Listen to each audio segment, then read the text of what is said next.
வணக்கம் மக்களே, நம்ம இன்றைக்கி என்ன பார்க்க போகிறோம் அப்படின்னா, நம்மளோட எம்டிஎஃப் பேஸ் கிளாக்கோட அவுட்புட் தான் எப்படி வந்திருக்குன்னு பார்க்க போகிறோம். அது பார்க்கறதுக்கு முன்னாடி ஒரு லைக் பண்ணிட்டு வீடியோ பிடிச்சிருந்தா சப்ஸ்கிரைப் பண்ணி வச்சுக்கோங்க. இது மாதிரி வீடியோ பார்க்குறக்கு மறக்காமல் நம்ம சேனலை கண்டிப்பாக விசிட் பண்ணி பாருங்கள். இது வந்து எப்படின்னா, நம்ம ஆல்ரெடி இதுக்கு முன்னாடி இதோட மேக்கிங் வீடியோ எப்படி, இதோட என்னென்ன மெட்டீரியல்ஸ்லாம் தேவை அப்படின்னு சொல்லிட்டு ஆல்ரெடி பார்ட் 1 வீடியோ போட்டிருப்போம். இது பார்ட் 2.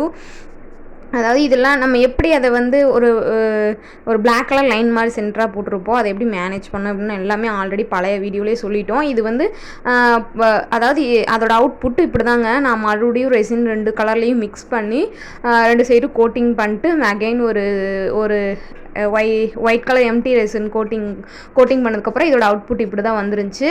நம்ம அதுக்கப்புறம் கிளாக்கோட பேஸ், பேக் சைட் பேஸ், அப்புறம் இந்த ஃப்ரண்ட் சைடு பேட்ரி, நீடில்ஸ் எல்லாம் செட் பண்ணிவிட்டு பேட்ரி மாட்டி பார்த்தோம்.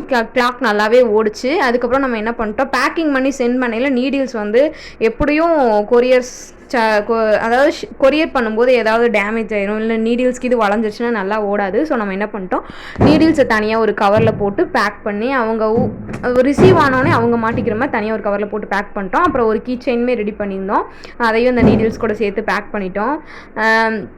இப்போ இந்த சென்டராக அந்த நீடில்ஸ் மாட்டுறதுக்கு வந்து ஒரு தெர்மாகோல் மாதிரி வச்சு அந்த இடத்துல வச்சு பாக்ஸில் போட்டோம். அப்போ தான் அந்த இது டேமேஜ் ஆகாமல் இருக்கும். அதுக்கப்புறம் ஒரு ஃபோட்டோ ஃப்ரேமே இவங்க நம்மக்கிட்ட ஆர்டர் பண்ணியிருந்தாங்க, அதையும் இன்றைக்கி வந்து பேக் பண்ணிட்டோம். ஏன்னா அந்த ஃபோட்டோ ஃப்ரேம், இந்த ரெசின், எம்டிஎஃப் பேஸ் கிளாக் இது ரெண்டுமே ஒருத்தவங்க தான் ஆர்டர் பண்ணியிருந்தாங்க, என்னோடய சிஸ்டர் தான்.